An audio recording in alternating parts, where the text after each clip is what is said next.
আসসালামু আলাইকুম।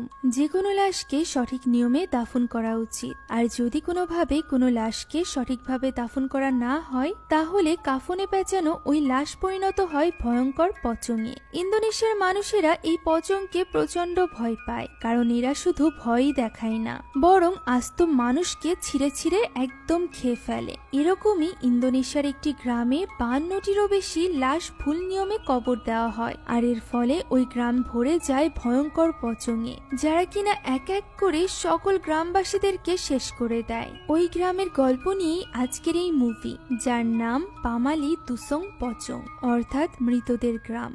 গল্পের শুরুতে আমরা উজান নামের একজন লোককে দেখতে পাই, যে কিনা অনেক রাতে একটি অন্ধকার কবরস্থানে অনেকগুলো লাশকে একসাথে দাফনের কাজ করছিল। মূলত ইন্দোনেশিয়ার এই গ্রামের এই মানুষগুলো একটি ভয়ঙ্কর মহামারীতে আক্রান্ত হয়ে মারা গিয়েছে। আমরা দেখতে পাই উজান নিজেও এই মহামারীতেই আক্রান্ত, তার পায়ের অনেকটা অংশ পচে গিয়েছে এবং এই মহামারীর ফলে তার সাথে কি হতে চলেছিল এই ব্যাপারেও উজান খুব ভালো করেই জানতো। হঠাৎই উজান উপরের দিকে তাকিয়ে শীষ বাজাতে শুরু করে। শুধুমাত্র উজানই নয়, বরং ওই গ্রামের প্রত্যেকে তাদের ঘরের বাইরে এসে শীষ বাজাচ্ছিল। কিন্তু কেন?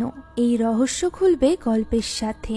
আপাতত এর কয়েকদিন পরের দৃশ্য আমরা দেখতে পাই। ইউসুফ নামের একজন মাঝি তার নৌকায় 3জন মেডিকেল অফিসারের জিনিসপত্র উঠাচ্ছিল। মূলত এই 3জনকে ওই গ্রামের মহামারীর চিকিৎসার জন্যই শহর থেকে ডেকে পাঠানো হয়েছে। তবে তারা 3জন ছাড়াও ইউসুফ আরো 2জন লোকের জন্য এখানে অপেক্ষা করছিল, যাদেরকে পাশের গ্রাম থেকে ডাকা হয়েছিল কবর খোঁড়ার জন্য, কারণ ওই গ্রামে কবর দেওয়ার আর কেউই অবশিষ্ট ছিল না। ফলে আমরা বুঝতে পারি উজান আক্রান্ত হওয়ার কারণেই হয়তোবা বাইরে থেকে লোক ডাকা হয়েছিল কবর দেওয়ার জন্য। এই 2জন লোকের নাম ছিল সেসেফ এবং দেদেন, আর ওই 3জন মেডিকেল অফিসারের নাম ছিল মিলা, পুপুত এবং গেন্দিস। গেন্দিস হলো তাদের টিম লিডার। এখন তারা 5জন ইউসুফের সাথে রওনা দেয় এক অজানা বিপদে ভরা গ্রামের উদ্দেশ্যে। এখানে প্রথম দেখাতেই সেসেফের মিলাকে অনেক পছন্দ হয়ে যায়। মিলাও এটা বুঝতে পারে। সেই সাথে মিলা এখানে ওই নৌকার উপর কিছু একটা খোদাই করে লেখা দেখতে পায়। এই গ্রামের ভাষায় লেখা হওয়ায় সে বুঝতে পারে না এখানে কি লেখা আছে। এখন নৌকা থেকে নামার পর প্রায় 3 ঘন্টা ধরে জঙ্গলের মধ্য দিয়ে হাঁটার পরই তারা তাদের কাঙ্ক্ষিত গ্রামে পৌঁছাতে পারবে। একথা জানার পর তো বেচারা সেসেফের গলাই শুকিয়ে যায়, কারণ সে মিলাকে ইমপ্রেস করার জন্য তাদের বড় ব্যাগটা নিয়ে হাঁটা শুরু করেছিল। যাক, এখন জঙ্গল দিয়ে যাওয়ার সময় বেশ অদ্ভুত অদ্ভুত জিনিস গাছের সাথে ঝোলানো অবস্থায় তারা দেখতে পায়। হঠাৎই পুপুত পড়ে যায় এবং সে পায়ে কিছুটা ব্যথাও পায়। তাই ওই সময় তারা যখন সেখানে বসে বিশ্রাম নিচ্ছিল, তখন গেন্দিস ইউসুফকে জিজ্ঞাসা করে গাছের সাথে ঝুলানো এইসব জিনিস কি। ইউসুফ জানায় সে নিজেও জানে না, তবে সে বহু বছর ধরেই এগুলো এভাবেই দেখে আসছে। এখন 3 ঘন্টা ধরে হাঁটার পর তারা ফাইনালি গ্রামে গিয়ে পৌঁছায়। তবে গ্রাম দেখে মনে হচ্ছিল যেন এই গ্রামে কেউই থাকে না। ইউসুফ জানায় গ্রামের অর্ধেক মানুষই মহামারীর ভয়ে এখান থেকে পালিয়ে গিয়েছে। বাকি যারা গ্রামে ছিল তারা সবাই এখন মহামারীতে আক্রান্ত। এখানে কিছু বাড়িতে লাল রঙের ক্রস চিহ্ন দেওয়া ছিল। এই ব্যাপারে ইউসুফ জানায় যে এই সকল বাড়ির সবাই মহামারীতে মারা গিয়েছে। এই সকল বাড়িতে আর কেউ থাকে না এটা বোঝাতেই এই চিহ্ন দেওয়া হয়েছে। এখানে গ্রামে থাকা 3জন ছেলে মেয়েকে আমরা হিসাব করতে দেখতে পাই। আজও গ্রামের 17 জনের মতো এই মহামারীতে আক্রান্ত হয়েছে এবং গত 3 দিনে মারা গিয়েছে 52 জন। এই হারে মারা যাওয়ার জন্যই মূলত 1 মাসের মধ্যেই তাদের গ্রাম প্রায় খালি। এখন তাদের গ্রামের ভঙ্গুর হসপিটালে পৌঁছানোর পর এক রুমে এতগুলো মানুষকে অসুস্থ দেখে তারা হতবাক হয়ে যায়। তখন ইউসুফ জানায় পাশের ঘরে আরো অনেকেই আছে যাদের অবস্থা এর থেকেও খারাপ। গেন্দিস সেখানে একজন রোগীকে স্পর্শ করতে গেলেই ইউসুফ তাকে আটকে নেয় এবং জানায় এই রোগ স্পর্শের মাধ্যমেই ছড়ায়, তাই তারা খালি হাতে যেন কোনো রোগীকে স্পর্শ না করে। এখানে আমরা মারাত্মকভাবে অসুস্থ উজানকে দেখতে পাই, যাকে আমরা গল্পের শুরুতে কবর খুঁড়তে দেখেছিলাম। এখন এরপর ইউসুফ তাদেরকে নিয়ে যায় পাশে রাখা লাশের ঘরে। লাশের পচা গন্ধে সেখানে প্রবেশ করা যাচ্ছিল না। মূলত উজান 3 দিন আগেই অসুস্থ হয়ে পড়েছিল।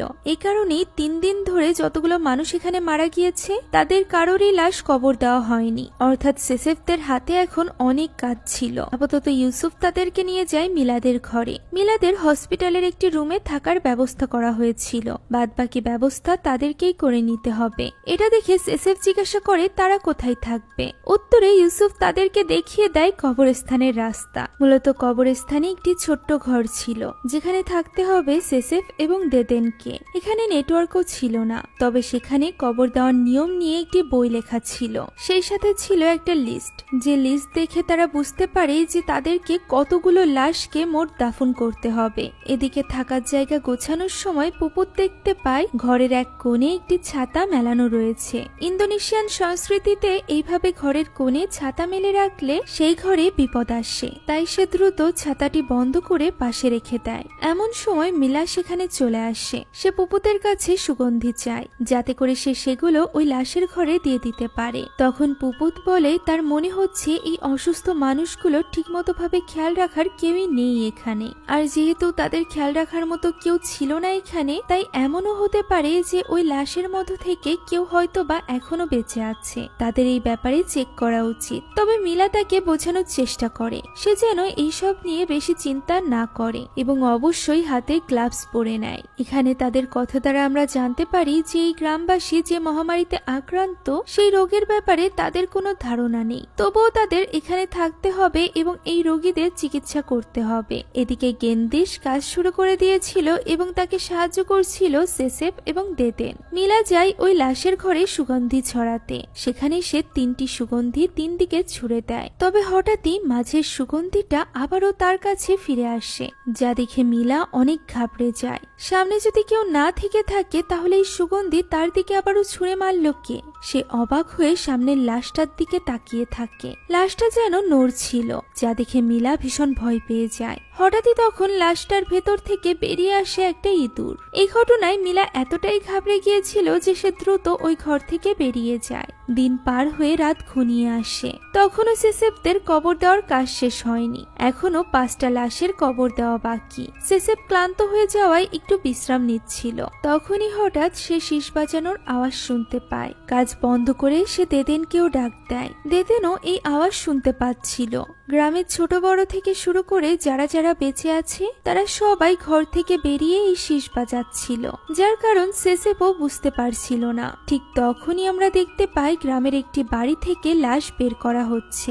ওই ব্যক্তি এই বাড়ির শেষ সদস্য ছিল, অর্থাৎ এই পরিবারের সবাই মারা গিয়েছে। তাই একজন লোক এসে ওই বাড়ির দেওয়ালে ক্রস চিহ্ন এঁকে দেয়। এটা এঁকে সে যখনই চলে যাচ্ছিল ঠিক তখনই হঠাৎ করেই ভেতরের লাইট জ্বলে ওঠে। লোকটি অবাক হয়ে চেক করার জন্য ভেতরে যায়। মাটিতে রং তুলি রেখে ভেতরে কেউ আছে কিনা চেক করতে থাকে। কাউকে না দেখে সে লাইট অফ করে দিয়ে যখনই ঘর থেকে বের হতে যাচ্ছিল তখনই পায়ের ধাক্কায় ওই রং মাটিতে পড়ে যায়। লোকটি দেখতে পায় রঙের মধ্যে 2টি পায়ের ছাপ দেখা যাচ্ছে। মনে হচ্ছে ওই স্থানে অদৃশ্য কেউ দাঁড়িয়ে আছে, যে কারণে ওই স্থানে রং লাগেনি। পর মুহূর্তেই ওই অদৃশ্য ব্যক্তি নিজের পা সরিয়ে নেয়, যা দেখে ভয়ে লোকটি দৌড়ে সেখান থেকে বেরিয়ে যায়। দৃশ্য পরিবর্তিত হয় এবং আমরা পুপুতকে দেখতে পাই, যে কিনা তখন গোসল করছিল। হঠাৎই সেখানে থাকা লাইটটি জ্বলতে নিভতে শুরু করে। সে কিছু বুঝে উঠতে পারছিল না। ঠিক তখনই রোগীদের ঘর থেকে আওয়াজ আসতে থাকে, তাই সে পোশাক পরে রোগীদের ঘরে চলে যায় চেক করতে।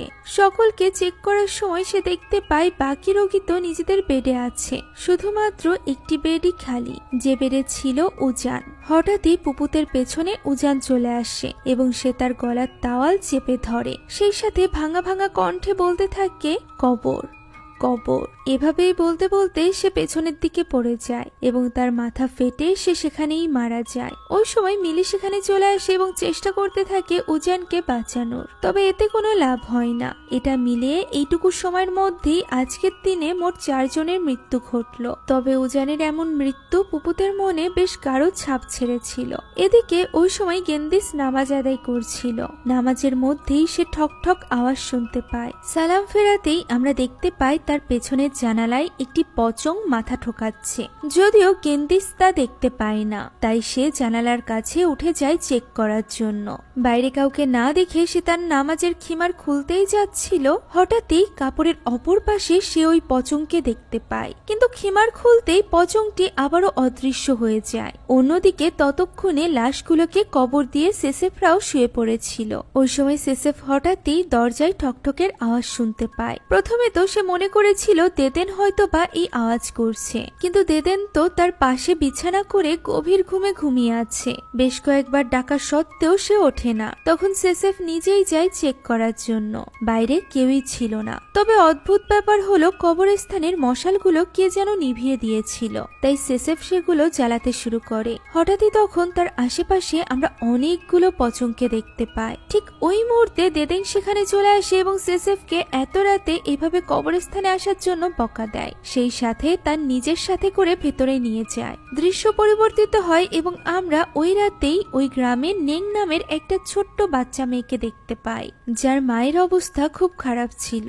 সেও এই মহামারীরই শিকার, কিন্তু সে কিছুতেই গ্রামের হসপিটালে যেতে চায় না, কারণ সে জানে সেখানে গিয়ে কোনো লাভ হবে না। মাকে বুঝিয়ে না পেরে নিং পরদিনই হসপিটালে চলে আসে এবং গেন্দিশকে অনুরোধ করতে থাকে তার সাথে তার বাড়িতে যাওয়ার জন্য। কিন্তু এমনিতেই হসপিটালে এত বেশি চাপ, এর উপর আবার তারা মাত্র 3 জন, তাই বাড়িতে গিয়ে কারো চিকিৎসা করা তাদের পক্ষে সম্ভব ছিল না। তাই গেন্দিশ নিংকে বলে সে যেন তার মাকে বুঝিয়ে শুনিয়ে নিয়ে আসে, তাহলেই একমাত্র তারা তার মায়ের চিকিৎসা করতে পারবে। এদিকে বাইরে তখন মিলার সাথে সেসেফদের দেখা হয়। মিলা তাদেরকে জিজ্ঞাসা করে যে ওজানের লাশকে কবর দেওয়া হয়েছে কিনা। সেসেফ জানায় আগের লাশগুলোরই কবরের কাজ এখনো শেষ হয়নি, সেগুলো শেষ করে তারপরে তারা উজানকে কবর দিবে। তখন মিলা তাদের আরো একটি দুঃসংবাদ দেয়, আরো একজন লোকের অবস্থা খুবই শোচনীয়, হতে পারে খুব শীঘ্রই তাদের আরো একটি কবর খুঁড়তে হচ্ছে। তাই মিলা সেসেফদের নিজের খেয়াল রাখতে বলে। মিলার মুখে